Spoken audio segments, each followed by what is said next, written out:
দেরি করবে না। অনেক অনেক দিন আগেকার কথা। এক ছিল অপরূপ রাজ্য।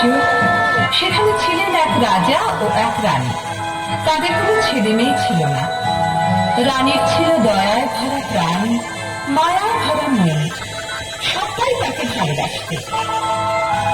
সেদিন এক ভরা পূর্ণিমা রাতে রানী তার প্রাসাদের খোলা জানলা দিয়ে বরফ ঢাকা পাহাড়গুলোর দিকে চুপটি করে তাকিয়েছিলেন।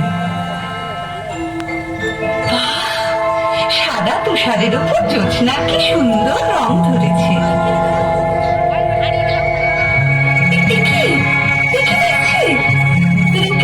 ঝকঝকে একটি তুষার মালা আমার দিকে এগিয়ে আসছে কেন?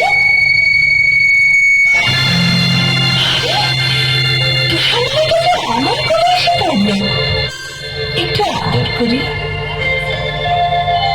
ও মা, ভারী মজা তো। আমার আদর পেয়ে জ্যোৎস্না মাখা ফুটফুটে একটি মেয়ে হয়ে গেল তুষারমালা।